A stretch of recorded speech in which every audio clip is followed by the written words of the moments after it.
The following program is intended for mature audiences. Shalom and welcome to the Synagogue. This is a podcast for consenting adults for information, education, and entertainment on BDSM, sexuality, and all things related.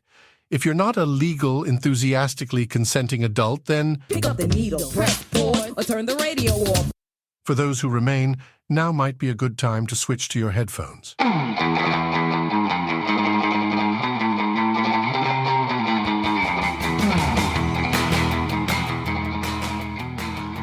Welcome to the Synagogue. I am your host, and they call me the Rabbi. Pretty fly for a rabbi. I put the sin in synagogue, and I am a cisgender, ambimorous, gynosexual, sadistic, bratty daddy doll. Sex therapist by day, kink educator by night, and in both these roles, I help people make their kink a religious experience. While I am a mental health professional, this podcast is for educational and entertainment purposes only and is not a replacement for therapy. Seek out the assistance of a trained professional for help with your specific situation. Hosting with me today is my partner, my ADHD squirrel wrangler, and my submissive, my brat, my little, my pony, or just my little pony. The Winnie to my Kevin. Little bit. The Winnie to my Kevin? Oh, wait, never mind. That wasn't where I was going. All right. Where were you going? Winnie the Pooh, but you know. No, there was no Kevin in Winnie the Pooh. I know, that's what it's like. Wait, what? Why is Winnie and Kevin? Never mind the Wonder Years. My bad. This is episode number 17, and with us today is Rose to talk to us about brats and the people who love us. One of the most controversial BDSM roles, brats can often be misunderstood within the broader scale of the community. There's a lot to love about us, but this type of dynamic has unique struggles and challenges. We will review different approaches to brat dynamics, brat taming, brat training, and brat breaking. As we examine different methods of dominating brats, we will also explore different ways to be a brat and how best to channel your style of bratting with your dominance style of domination. We will also look closely at the type of negotiation and consent that helps brat play feel obtainable and fun for all involved. We will also brainstorm some ways to play. But first, a word from our sponsor. Rose is a mixed-race, queer-colored, polyamorous switch with a passion for all of the unique ways power can be exchanged and explored. Rose has spent the last few years participating in kink, both in public and in private, with their 3 partners in a wide range of different dynamics and styles. In vanilla life, Rose is a social work student studying the newly emerging field of culinary therapy and working in a variety of DEI-focused spaces. Rose loves any opportunity to connect with the kinky community and believes the best way to teach is by always learning. Thank you for being here in the Synagogue, Rose. Let's talk about brats. Yeah, I'm so excited to be here, guys. Let's do it. Hey, welcome. So let's start with the easy question. Other than a delicious sausage, what is a brat? Oh, goodness. I say the delicious sausage thing all the time. One thing I actually do is when I'm texting, I capitalize brat so that people aren't confused when I'm talking about food, actually. So a brat is any submissive who may be described or self-identify as rebellious, mischievous, rule-breaking, line-towing, naughty. Defiant is a word that gets thrown around a lot. But it's any submissive that is playing from any of those angles, in my experience. Okay, and where do brats fit into the community? Thank you for asking that, because as you kind of said at the beginning, brats are kind of a controversial point of identity. So I think brats fit in because not everyone likes someone that bends to their every word immediately. It's a fun, playful challenge. I see the little community intersect with the brat community a lot. But I think brats in general are people that want to play in a different way, and the doms that dom us are people that want to play in a different way and be challenged and toyed around with before getting the compliance they're looking for eventually. Why are brats so controversial? Brats are typically seen as controversial because not everyone wants a sub that is playfully disobedient. There is a lot of stigma, I find, especially in kink communities that are approaching kink from a more structured MS. I see a little bit of it, not always, but sometimes from the leather community. Communities that are more structured or have expectations of what submission should look like is kind of where I see a pushback against brats, because it's not someone that's going to bend to your will and follow every order immediately and precisely. So some people think brats are not submissives, and that's a contentious point, I think. Yeah, that gets a big old from me. I agree. I heard the phrase lack of structure a few times there. Is a brat a form of dynamic that lacks structure? Not in my experience, but I know not everyone does brat play the same way I do. I know that for some people, a brat dynamic can have a little less structure because it's more centered around playfulness and the whims of when you're listening, when you're not listening. But for me, when I stepped into the kink community, I thought that slave was the path I wanted to go down. So my brat dynamics are actually hyper structured. My dominance and I talk a lot about rules versus rules, quote unquote. And there are things that I follow and things that I do without question, but there's also a lot of opportunity for playfulness and silliness. So I think it depends on the dynamic, but it doesn't inherently at all mean a lack of structure. It just means a different structure than most people might expect from classical forms of kink. So how do you create a good structure within a relationship with a brat? I think negotiation, I know we talk about that all the time in the kink community, about negotiation and consent, but for me, brat play, more than most types of play, requires a hyper amount of negotiation. And that's the other place brats get a bad rap from, is some brats just poke at other people in the community that they have not negotiated with, or they're seen being what people think is obnoxious in public. So that's kind of another area where the bad name comes from. But I think negotiation is so important because you need to know what your dominance ability to handle not listening or misbehavior is. You need to know if that's going to be viewed as playful or disrespectful. There's a lot of conversation to be had about what you are communicating and what you mean. So my dominants know the difference between when I'm being a brat because I'm in a bad mood and I'm taking it out on them, and when I'm being a brat because I'm being playful. And we've worked a lot on checking when the brattiness comes out of a bad mood or a bad place. Like, they've been huge with me about, you're not going to get what you want if your bratting isn't clever. If you're just being malicious, let's talk about why, and let's give you what you actually need here. But I think negotiation has to be step one. You have to know what your actual rules are before you can break them. So, I mean, if brattiness is a form of mischief, how do you get consent to perform mischief? Consent to perform mischief, to me, looks like knowing what people's boundaries are around mischief.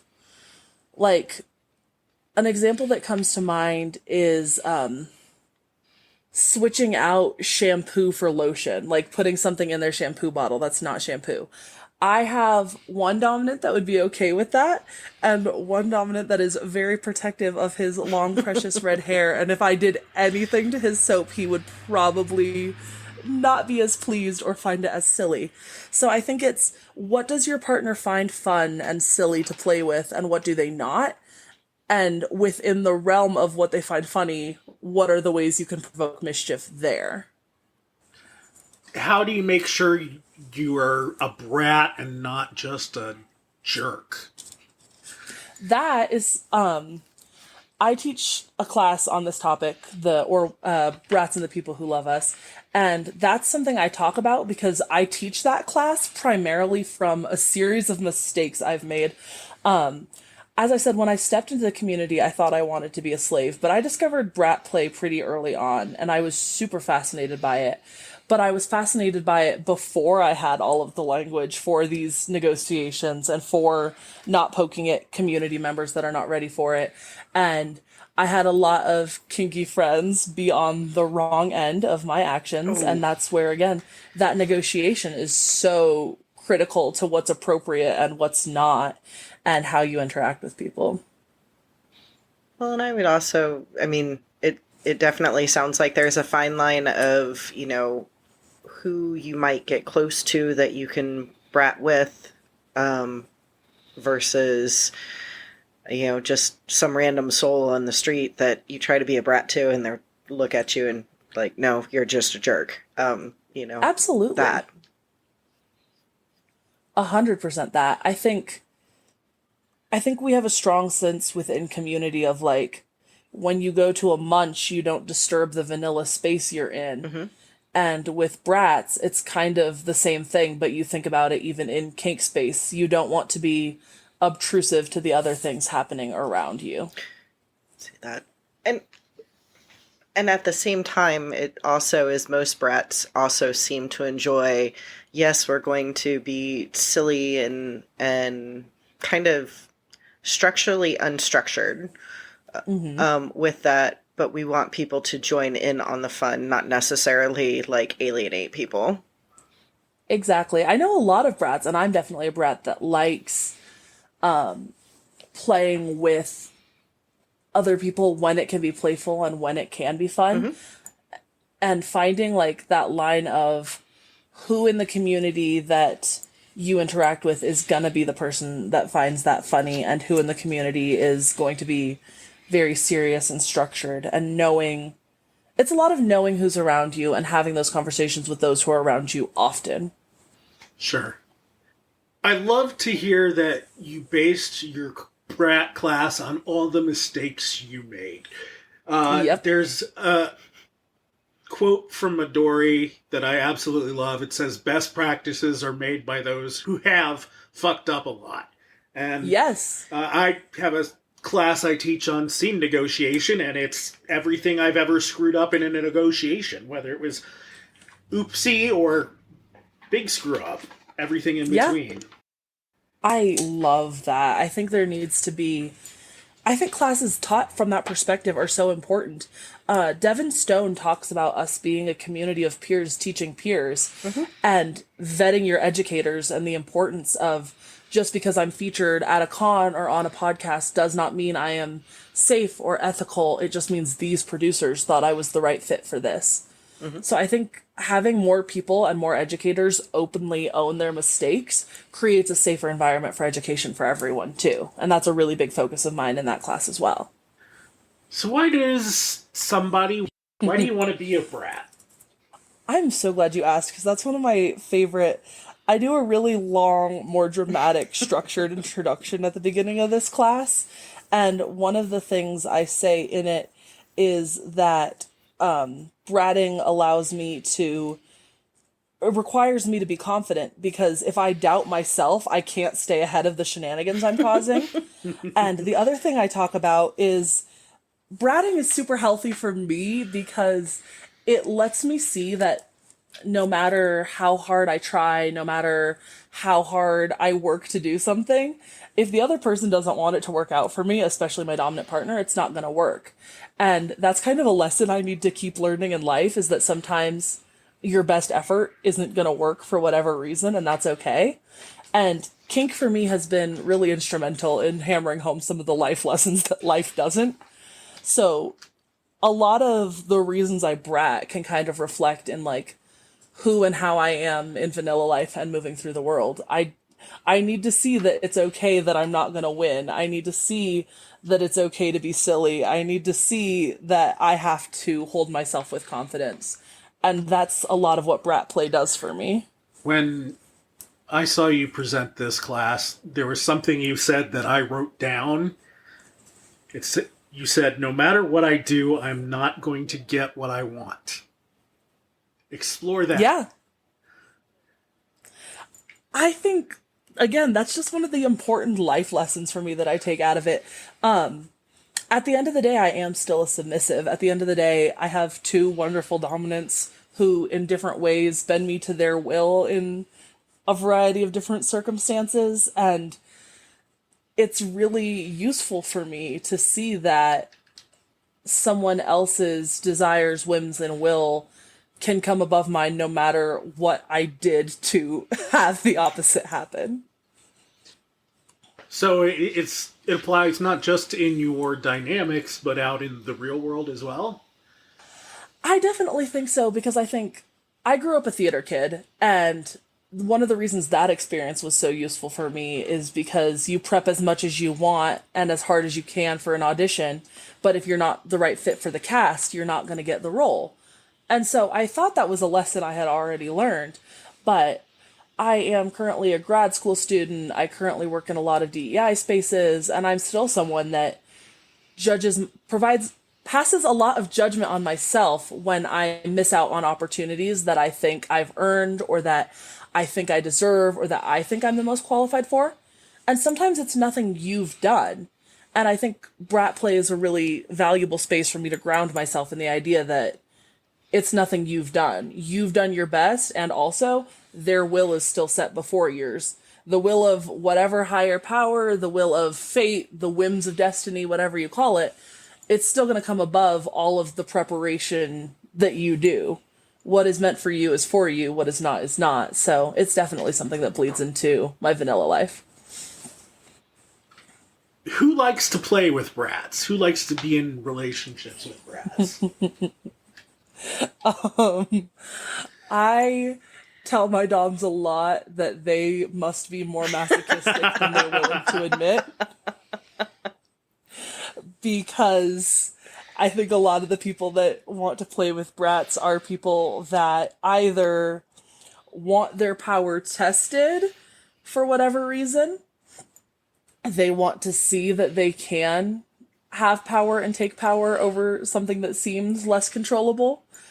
Or it's people that also are brats. I talk a lot about tops who are bratty and doms who are bratty, because especially a lot of sadistic tops I know, it's definitely a thing to like poke and needle and mess with your sub. So I think it's an element of that. I think it's an element of who's bratty. I think it's an element of people who want to be challenged. I think it's an element of sometimes people just don't know what to do, whether it's because of life circumstances or style of domination or whatever. They don't know what to do with someone that's going to bend to every little thing they say. And brats sometimes are the people that let them know that's okay, because I want to poke and I want you to earn this too. So I think a lot of times it's people that are proving their power to themselves and their partner for whatever reason. I am definitely the bratty daddy. Yes, I love it. Oh, yeah. Talk about the difference between brat taming, brat breaking, and brat training. Yes. So this is a premise that I found a lot when I started to research brat play, when I started to get into brat play more. I saw a lot of different words used, so I wanted to know when I was designing this class what exactly it meant. So one category is brat taming, or it's sometimes called brat handling. I found an article about video game development that had a quote that I loved, which was, "Tamed animals are animals that accept the presence of humans, while trained animals can do commands like guard and attack." So when I look at the difference between brat taming and brat training, that's always what I think of. So tamed brats accept the presence of humans. I'm willingly letting you control me. I'll allow this in the same way that like a cat allows you to pet them. Whereas a trained brat is a brat that their behaviors are corrected by commands. They have some built-in, sometimes slave poses or certain rules, like things that'll snap them out of their brattiness, and they're trained to follow rules. And then brat breaking, I I say in my class, it's hot, but potentially play or scene ending. And that is when you are trying to break your partner out of their bratty behavior in whatever way, whether it's by sadism or with a certain amount of punishment. And something else I talk about on this is punishment versus punishment. So for me, punishment is oh, I've been naughty, I need a spanking. And a punishment is something that is designed to provide a relational correction. And I've noticed my language isn't always the same with other people around this, but the language my partners and I use is that a punishment isn't meant to be fun for the dom either. A punishment is meant to be a reset for both parties about the needs of the relationship. So a punishment is those sillier spankings, even if they do get heavier into sadism, and not just spankings, obviously, but any of those fun little punishments. And a punishment is a more serious, okay, we have to reset. So for me, brat breaking is often a punishing thing that involves forced conformity, demanded servitude. And again, it can be really fun to play with, but you just need to know, like, is this going to do, my partner would say, psychic damage to your brat? That's definitely a fine line to know. And an important Absolutely. one. And it's different for every person. What are different ways to brat? Oh, I love this. So, in the discussion portion of my class, usually I ask, what is a rule in your dynamic and how can we brat around it? And I take suggestions from the audience to hear, like, what are rules? And the other brats in the class could touch on how do we brat around it. So one of the examples I give is the rule of you must drink 3 bottles of water per day. So you can start by drinking tiny bottles, like using little tiny glasses to drink out of. And then your dom adds an ounce count and a requirement for that. So then you start making tea, but you don't call it tea. You just say, I'm adding leaves and honey to my water. And then they can make a rule about not putting any additions in your water. But that opens a discussion on what can be added to my water. Because are you really going to be mad at me for putting electrolytes in my water? I don't think so. So for me, it's a lot of play around the finessing of words and the finessing of language, but I also know people that are more outright explicit. Pulling toys out of a dom's hand or hiding toys is... I tell people everything I suggest is at your own risk, but these are things I find funny. One of my favorite things is when my doms give a command that say, I want you to do something. Once in a while, if I really want to see what'll happen, I just look at them and I say, how does it feel to want? I'm like, the phrase my stepmom came to mind of people in hell want ice water too, but it doesn't mean you're going to get what you want. Exactly. It's for me, a lot of that is just what little ways can I needle and poke and get under your skin. I think there's a lot of really fun ways to brat too with other subs. I love when brats get together. One of my doms has another brat, and we've been talking about playing a game where we'll go to a kink event together, and we each have a different color of sticky note, and we see who can get the most sticky notes on his back by the end of the night, and we can keep tally of our points with the colors. But there's a lot of really just silly, fun ways to be a brat. It's just interesting to see what reaction are other people having to it sometimes, and when can you as a community laugh about it, and when is the community raising an eyebrow at what you're doing? Completely fair. I mean, especially if you're doing something, even with the sticky notes of just something public like that, you end up with certain people who are like, oh, what are you doing? And at the same time, the rest of us are like, no, this is our dynamic. This is okay. You don't get to kink shame. We're having a good time. Absolutely. And I find that comes up a lot is what is kink shaming and what is an action you don't agree with. One of my doms, we have a dynamic where I am his brat, but I am also his slave. And we, before we did any brat play in public, had a ton of conversations about how that's going to be perceived, especially since we are both people of color, especially because he is also an educator. So we had a ton of conversations. Oh, he's also smaller than me. So people already are like, how can he dom you when he's smaller than you? So we had a ton of conversations about like, what does respect look like and mean? And are people going to interpret my actions towards you as disrespect? And how do you still maintain your presence and power and the respect you have in this community while I'm bratting at you? And those are hard conversations to have, but I think something important in this type of dynamic, which isn't exactly fair because other dynamics, like you said, don't have to have these conversations. In other dynamics, it's kink shaming if you have these conversations. Yeah, and I mean, I definitely can see your point in the aspect of, okay, so just physically you're taller than he is, and just how is it going to look, especially with the outward labels for the general public. Well, and I say that meaning the kink community, general public, not for the general public of, all right, aren't they a master and slave dynamic? Like, and having that, and maybe and part of me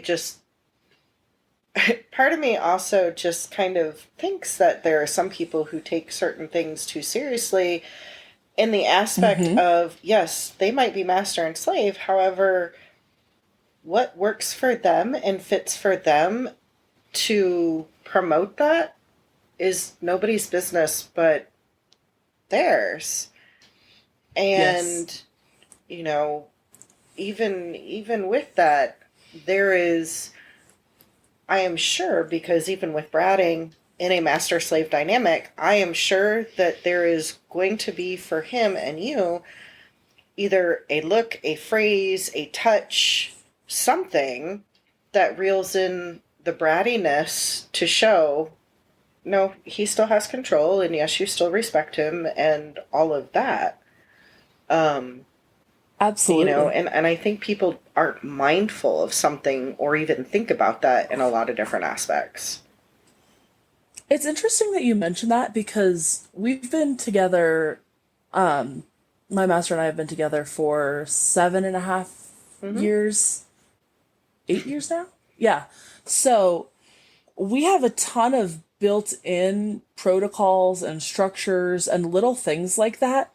And recently we've both started seeing other partners. We've been poly for our whole relationship, but in the last year, our polycule has really expanded and shifted, and we started to need to have those conversations with other partners. And that was the first time we'd really sat down and written out every single protocol we do. And it's a huge document. And neither of us had realized like the level of complexity and structure and thought that we put into it. So I absolutely understand, like from a broader community perspective, how much people aren't seeing, because sometimes I don't even think about, it's just habit and instinct at this point. So I don't expect the community at large to understand, but there is a respectful way to ask questions, and it is not through the making of assumptions. This is true. This is true. Yes. I know a little bit kind of just finished saying it's nobody's business, but I'm going to ask anyway. Does the slave identity, the brat identity, I would think would be conflicting. How does that work for you guys?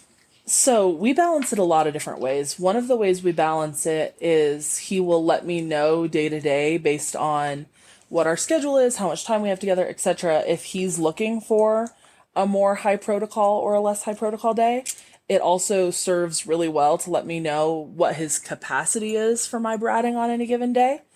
But there are aspects of protocol that we always carry with us. Even when I'm being a brat, there is expectations that are set. One of my favorite examples is we have a protocol where instead of me walking behind him, I walk to his left a step in front of him.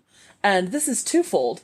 As his slave, he says that he wants me in front because he wants to put his best foot forward. And if I am being a slave at my best, then I should be the best thing he's putting forward. So as a slave, that's very sweet and cute. But also as a brat, he's like, no, I need to be able to keep an eye on you. It does not serve me to have you behind me. So there's little protocols like that where it is twofold and fits both of the structures that we're doing. So there's little things built in like that. Another one is when I'm holding his hand, he puts his thumb in front of mine. And one of my favorite things to do on Brat Days, because it doesn't bother anyone, no one even notices it, is to just slip my thumb out and stick it on top and be like, hee hee, I'm in charge now because my thumb's on top. And it just becomes a little thumb wrestling match that we can do, like, even walking through a vanilla place, because no one's going to think anything of it. So for us, it's been a lot of finding the balance between protocols. And again, it's that whole, at the end of the day, I'm always going to bend to his will. So even being a brat, there are like coded phrases, like Lil Bit said. We use, if he gives me an order in Spanish, that's when it's gone from a, haha, I can mess with this, to a, oh no, that's serious, that's what we're doing now. And there's also another, almost like red, but kind of a social safe word built in. So if he says the word thorns to me, then I know, oh, we've gone too far. Rewind, run that back. So yeah, there's a lot of little built-in protocols that not every brat dynamic has that I think serves us having a more structured MS relationship.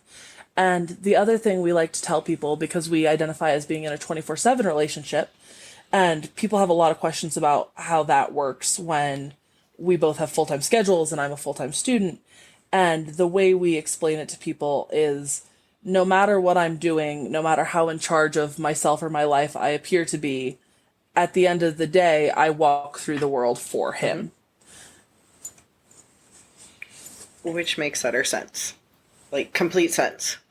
Yeah. I mean, and as you were talking, part of me was also thinking about the sense of a different class that I had taken, which was discussion on master and slave. And even it being a 24/7, several of the folks have said that was in this class, including the educators, and forgive me, I can't remember who it was. I just remember this part of the class, was that sometimes, being strict, high protocol, 24/7, can be exhausting on both sides of the slash. So you need where things can bend and where things can be fun. And, for some, and including in this discussion, was for some, they called it sassiness. And I'm like, sassiness, brat, it's kind of floating that same line. Do you see that as such of, having that little, having or knowing where those bendings, where that bending is and knowing where that is helps add to your master-slave dynamic of, being able to engage it longer and do different things and the success of it? Yes, absolutely. Brattiness is, I think, definitely a moment of levity. And I think the other thing that we've both learned from brat play is that service can take on different fonts for different people. If my master ever needs to break down and cry, I offer the service of being a shoulder to cry on. And I don't think that language would have occurred to us if we weren't already looking at what is service through the lens of being a brat. So I think I've learned a lot about how to be a good brat and how to be a good slave from doing the opposite dynamic. I have something I want to read to you. This is from a quote-unquote kink education site. Okay. It says, "The fuck is that? Oh yeah, a brat tamer is one of those stupid titles that some idiot somewhere made up to fit into a space they didn't belong, and it caught on with other like-minded idiots. Kind of like the whole brat title. And just in case you've never heard my thoughts on brats, brat is a state of being for someone already in a submissive role, and not the name of the submissive role itself or a fucking title. I'll say it again, brats only started becoming a thing because, and this is no immediate offense to yours or anyone's dynamic, people who are new to this lifestyle didn't know that it's just a kink and no one corrected them. FetLife made it a fucking option to gain more eyes in front of their advertisers. The dominant partners these people wanted to have an excuse to not properly take care of their partners by letting them act like a complete twat. The aforementioned dominant partners really have no clue to what being a dominant entails, nor do their submissive-ish partners. Yep. Brats are controversial. How do you respond to all that? Unfortunately, it's a thing that I've heard, sometimes said in nicer words, sometimes said that specifically. And I just don't fully understand that viewpoint.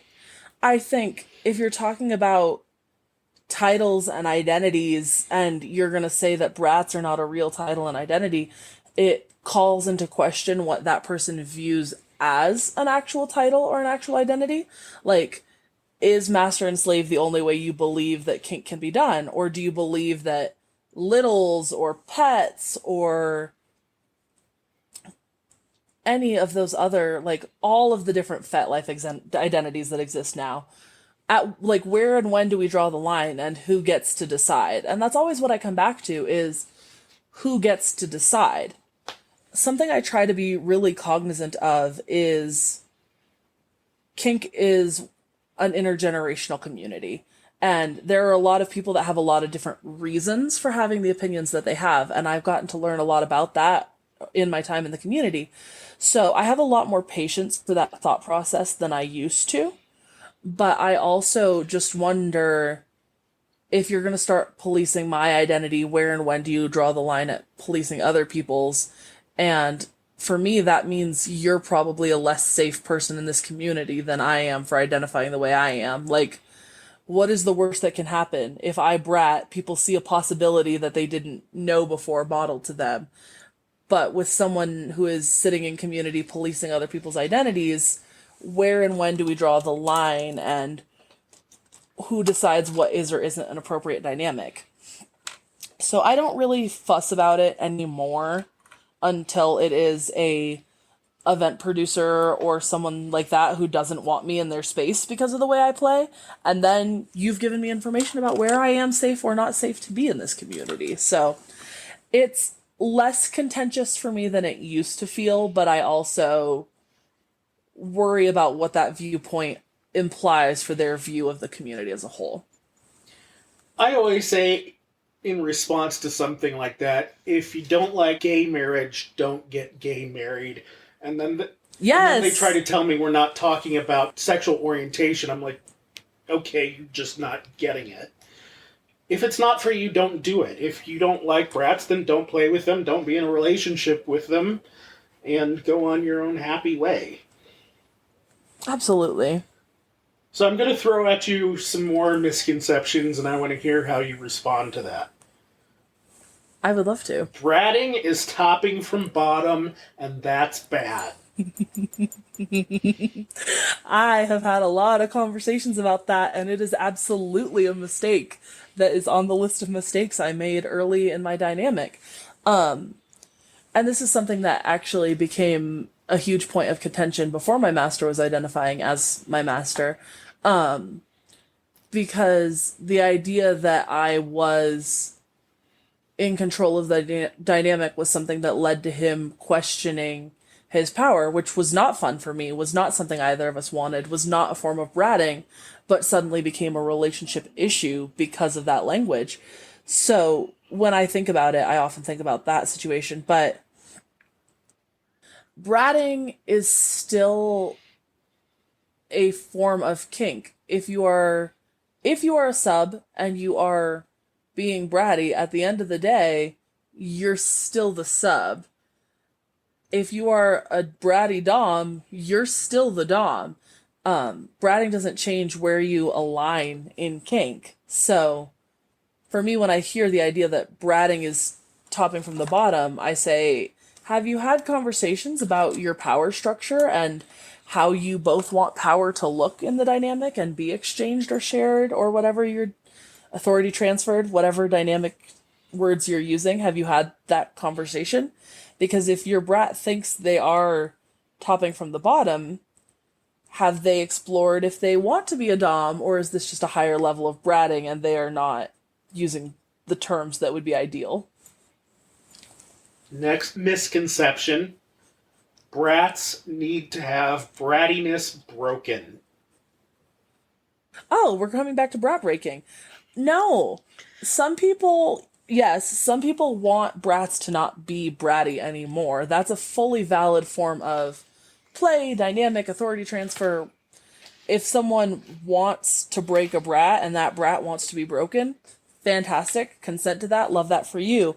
But again, brats can be trained. You can teach brats to follow rules at different times, and that brats can also just be handled and enjoyed as they are, and you can meet them where they're at in their silliness and have a good time. I think I'm wary of any concept that is a need to be X. Anything that says a kink dynamic needs to be done in a certain way, I just don't agree with. Brats are only fun to play with, not have relationships with. I do understand this because I'm kind of a pain in the ass sometimes. I absolutely get it. I hear it. It's a common misconception for sure. We are really fun to play with. I'm glad they know that much. No type of relationship is for every person. Like you said, if you don't want a gay marriage, don't get gay married. Some people want that as a constant aspect of relationship, and some people don't. I don't think it's any different from, do you want to have a 24/7 dynamic or not? Like, it's the same way you handle any kink. Some people don't want to be with a brat 24/7, and that's so valid. But some people enjoy that element in their relationship and carry it forward 24/7, and that is a valid dynamic and choice too. Brats enjoy punishment too much to ever be disciplined. That's again where I lean into the punishment versus punishment. I think a lot of brats like the, oh, silly, goofy, this is a consequence I like, but I think everyone has a consequence they don't like that isn't gonna violate their limits. Like for me, I know my doms are serious when I have to sit down and write lines because I hate it. I hate it so much. But there's always going to be something that can be an actual consequence. I think sometimes people don't know how to create effective punishments or haven't had to have the conversation about like what is genuinely punishing or genuinely a consequence for you. Even masochists have a type of pain they don't want to play with most of the time. For me, it's canes. For me, if I see a cane come out, I know I have actually done something wrong. So I think brats like consequences because it's part of the play, but I don't think brats are ungovernable because we like to see a consequence for our actions. So the brats that are seeking out discipline, why do you think that does it for them? A lot of them are masochists. There's another term, SAM, smart ass masochist, that gets conflated with brats a lot. Not all brats are SAMs, not all SAMs are brats, but I tend to describe it as brat play is a broader spectrum of behavior, and smart-ass masochism is a means to an end for masochistic delight, and brat play is just the modality they're using to get it. Not every brat is bratting for the consequences. Some of us are bratting to learn something about ourselves. Some of us are bratting to be silly. Some of us are bratting because we're good at coming up with pranks. So I think for the brats that are in it, or the smart-ass masochists, depending on how you identify, that are in it to get that, there's a lot of ways to get it. Thank you. I really like that answer. And that has actually been the first clear, concise, I could follow it through answer of what's the difference between brats and smart-ass masochists that I have ever heard. So thank you very much for that. Yeah, I thought a lot about that question because I've heard them get conflated a lot. And not a lot of my bratting is necessarily directed at even getting masochism as a consequence. So I had to really look to explore, like, okay, so what is the terminology difference? What other types of brats or brat adjacent roles are there? Oh, goodness. There is, so I wrote, one of the things I talk about is malicious compliance. So someone that is following the rules to the excess. Rule lawyering, someone that is following the letter of the law, but not actually the rule itself. I think about, there's a children's book character called Amelia Bedelia, and she was this maid that kind of lacked a little bit of comprehension. And there was a scene where her master told her to draw him a bath. And so she sat down and drew the bathtub. So every time I think of rule lawyers, that's the image that comes to my brain. And then there's people that participate in, like, outright rule breaking, like just flatly ignore or do the opposite of what their dom said. So I think there's a lot of ways to do brat play and to do brat dynamics. And I think one of the reasons brats get such a bad name is because people assume that this big umbrella is the problem, when really they might have an issue with one or two of the behaviors or play types that are under this broader umbrella. Gotcha. What advice would you give to somebody who is new to being a brat? The big thing for me, besides negotiation, is understand what your rules really are. Both for yourself and for your dominant. Figure out what is actually important to either or both of you that is followed through on. Just knowing the difference between what is silly and fun to both of you and where you actually want them to follow through. I see a lot of people that are new to bratting almost violate their own limits because they want to make sure it's not okay with their dom if they push it too far. Ooh. And if you haven't had that conversation, they don't know that that's what you're doing. I'm someone that's definitely been guilty of that. Like, let me show you my worst and make sure you can handle it. But that really could have just been a conversation about, like, here's where I need you to stand firm in your boundaries and our agreed upon boundaries. So I think knowing what your real rules are and having conversations about what feels good and what feels fun to both people is really important. What kind of questions do you need to ask each other when setting up play, setting up a relationship agreement with a brat? I like to talk about punishments versus punishments and what they think warrants those. I like to talk about the taming, training, breaking thing. Like, is my brattiness something you want me to lose, or is this something you want to have fun engaging with, or is it an on again, off again, flip the switch? What's your why? Like, what is the reason you're choosing to engage in brat play, choosing to be a brat? I think is a big question. One of the best questions I've ever seen in kink in general on a kink negotiation sheet was, what is kink to you? Is it a hobby? Is it an identity? Is it a 24/7 dynamic? Is it a relationship style? And I ask that a lot. Like, what is it you want and what does kink mean to you? I think are really useful questions to start negotiating any dynamic, but especially a bratty dynamic. Before you do the bratty thing, whatever that might be, if you're out in public, not public, but the dungeon public, what kind of things do you need to consider if it's an appropriate time to be bratting? Again, implications of respect is a big one. Is it going to intrude on other scenes or other people's evenings, I think is a big one. Considering your dom's capacity is a big one. I think it's a lot easier when we're talking about physical play modalities, like, oh, I hurt my wrist today, so we can't do that flogging scene tonight. Having those conversations of, I had a really hard day at work, I cannot with your antics right now, let's find something else to do, is, I think a lot of psychological elements of play struggle sometimes with people naming those discomforts or needs for breaks. So I think that's a huge one for me. Gotcha. What's the brattiest thing you've ever done? Oh my goodness. That depends on who you ask, but 2 stories came to mind when you said it.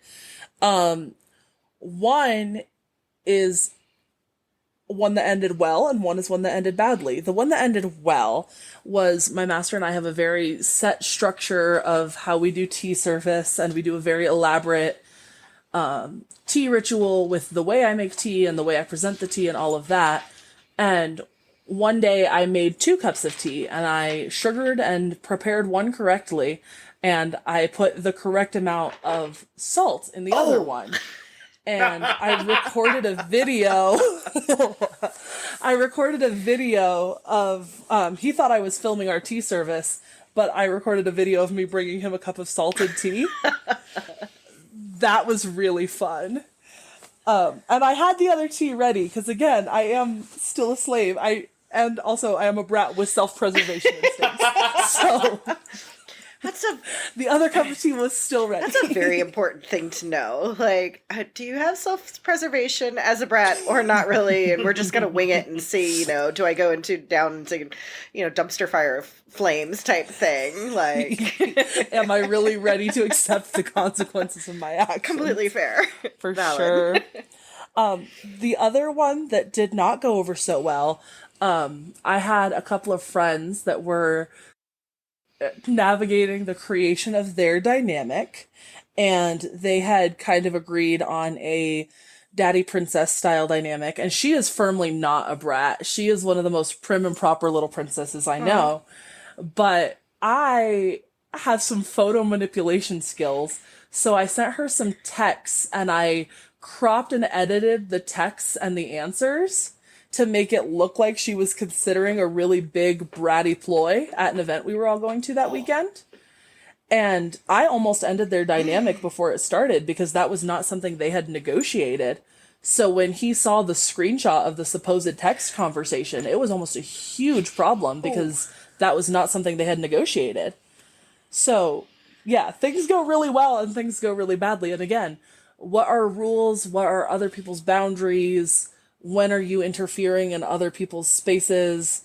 When is that okay? And where is the lines between, yes, I've bratted in front of these people and these people have seen me get consequences for bratting, but now it's directly impacting them. Mm-hmm. And yeah, that's a thing we hadn't negotiated or consented to.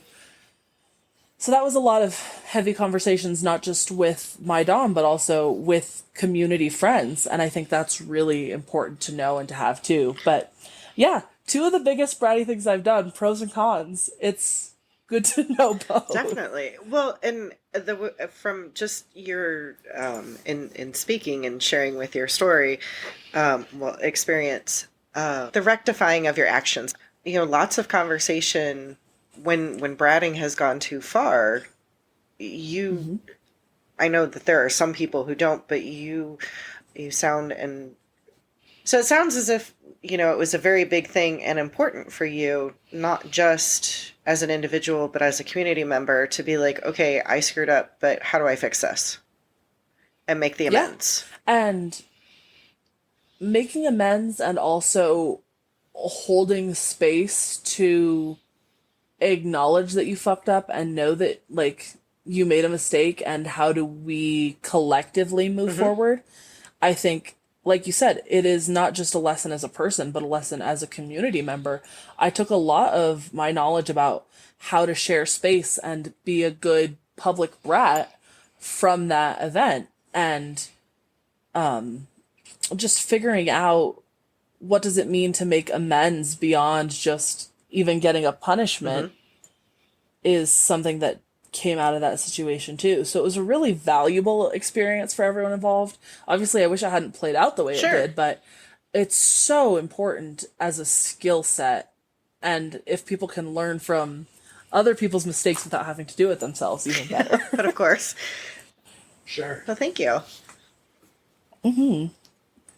Before we wrap up and move on to the part of the show we like to call Inside the Kinkster Studio, is there anything else on Brats you would like to share?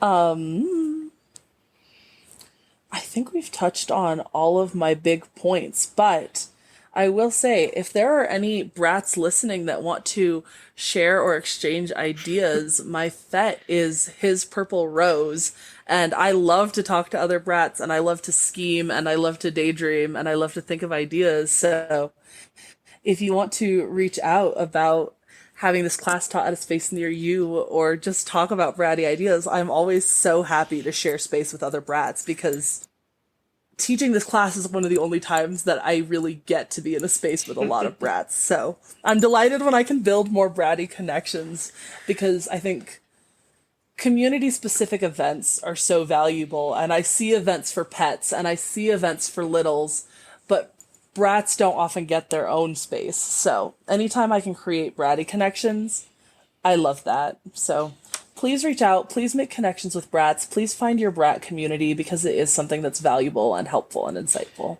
And I will put your contact info in the show notes for everybody.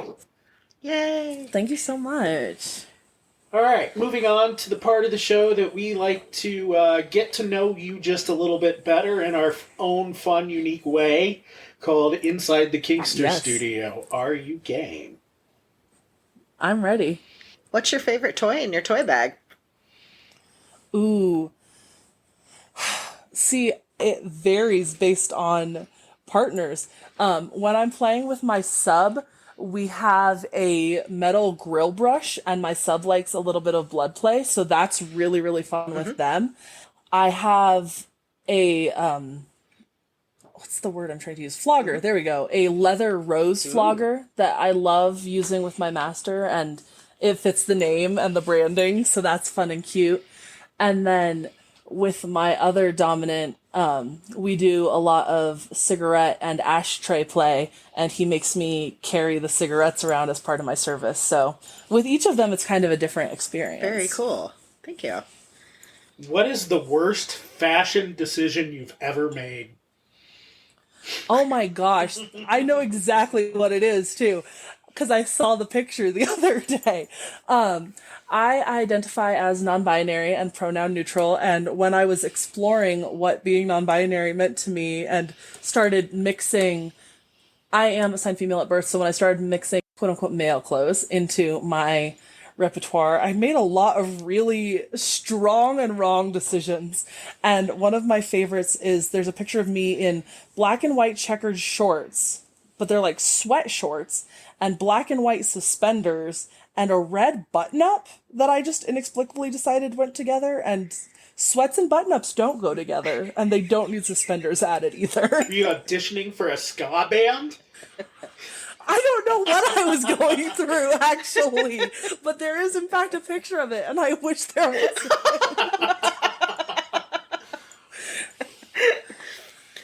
I mean, completely valid and fair. This is why I'm a child of the 80s, because there's a whole bunch of, bad decisions that those pictures got burned and nobody's ever going to see. Yeah, they didn't have to be documented. Social media and digital pictures live forever. They do. Oh. What's something surprising you've learned about yourself on your kink journey? Oh my gosh, everything. I tell people as a disclaimer in a lot of my classes that I started into kink too young, and I started kink chronically online with other people that were chronically online.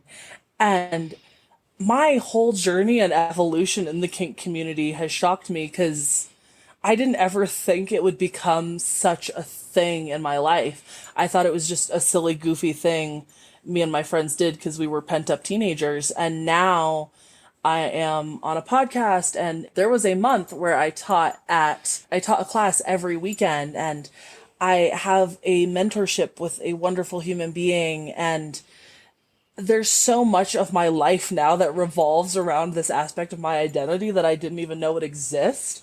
So I've loved getting to come into identity and self and community, and there's so much I've learned by getting to be in this community. And I tell people all the time that I'm so grateful for the language that being kinky has provided me. And the same way I'm grateful that being poly has provided me this language too.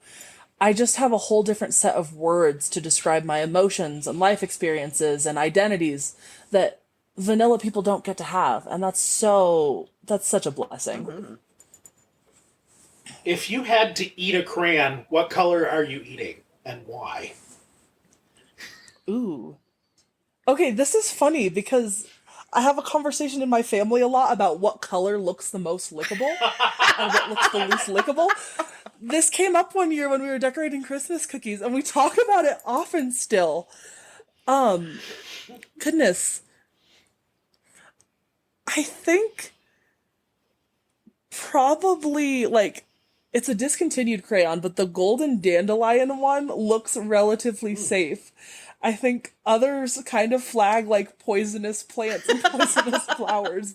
Yellow is pretty neutrally edible unless we're talking about yellow snow. It depends upon your kink, but Yes, yeah. this is true. I mean, This is true. Water sports slushies can be a thing. I love learning new ideas that never would have occurred to me. That is, I have some people that will be fascinated to hear that concept. Yellow snow slushies are good for water sports. I'm going to say not so good for bratting. That is also a way that I took it, but I don't think my doms would be pleased if they knew that. Depends if your doms are into water sports or not. Those two? No, fair. But that's almost more reason. What's the best compliment you've ever received on your journey? My polycule recently taught together for the first time, and we taught a class on polyamorous power dynamics and how we balance the power hierarchy. Mm-hmm. And throughout that con, we got compliments on that class, but I think the best compliment was that people could feel and see the way we loved each other and how there for each other we were. And the community of partners that I have was cultivated completely out of kink. All of my relationships are relationships that came from or were built by the kink community. So hearing that our community saw us in that way was, really delightful and kind of life-changing for me because the community built those relationships. So to see that they are seen in that way was so special to me. That was awesome. Thank you for sharing that. Mm-hmm. Ginger or Marianne? It's been so long. Pass. It's been too long since I saw that show. All right, well then, Mary-Kate or Ashley? I don't think you can split up twins. I don't think that's fair. I'll put you down for a threesome then. Cool. I mean... Oh, what is the most useless skill you possess? Oh, goodness.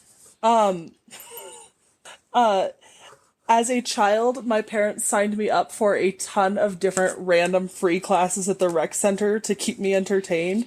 So I can both tie balloon animals and do stylistic jump roping. And both of those don't come in handy very often.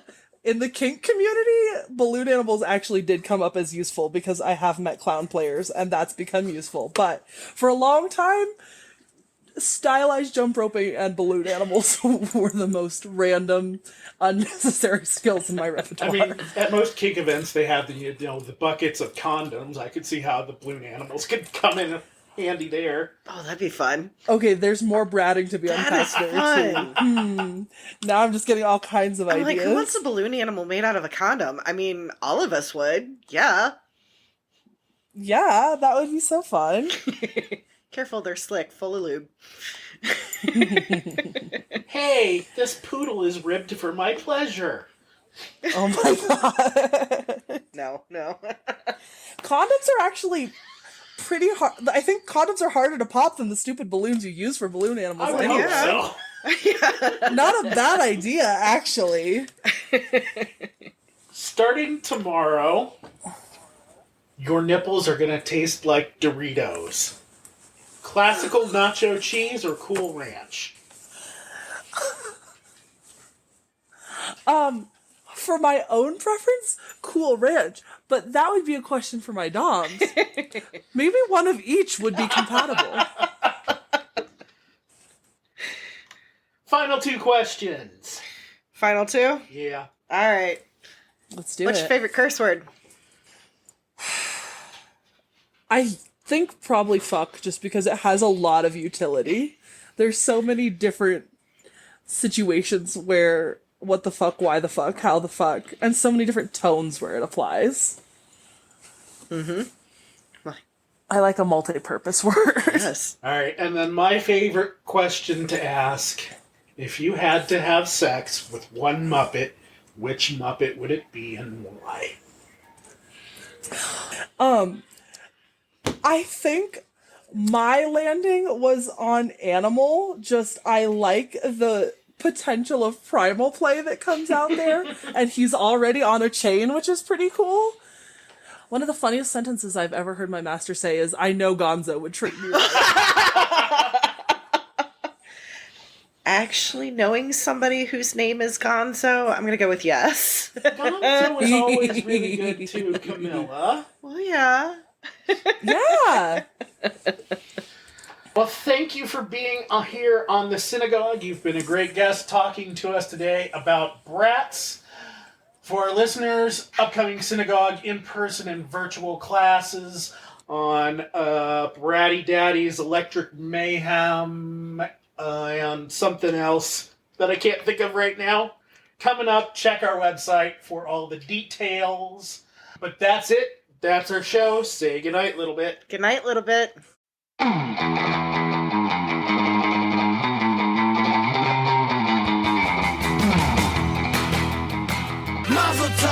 Follow us on Facebook, FetLife, Twitter, Tumblr, and YouTube as Synagogue BDSM, and on Instagram and TikTok as Synagogue Kink. If you enjoyed or learned something from this podcast, consider making a donation via PayPal, Cash App, Venmo, Patreon, or Ko-fi. Username Synagogue, or find those links to all of those on our website, synagoguebdsm.com. Remember, that's synagogue with an I. Also on the website, links to past episodes, upcoming classes, book us as educators, shop our store, and more. Synagogue hosts and guests are subject matter experts but are not the expert. We believe that, outside of violating consent, there is no wrong way to do kink, except to think your way is the only way. This show is presented from a RAC, risk-aware consensual kink point of view, and not SSC, safe, sane, consensual, because every individual's definition of safe is different based on their own risk profile. The use of the word safe on this show fits our definition of safe, and that does not have to be your definition. Opinions expressed by guests on the show are those of the person expressing the opinion, not of the show. Just a reminder, we try to make our content as inclusive as possible, regardless of gender, orientation, role in the lifestyle, etc. But we do inherently speak from our own point of view. For the most part, substitute our identity with your own to make it work. We want to know when we make a mistake, so we can learn and grow from those mistakes. So if you feel like we did say something that is genuinely offensive, we encourage you to let us know. Reach out to us with your questions, comments, or concerns via our website or call us at 469-269-0403. Brought to you today by the letters and the number. San Diego High School Football Room!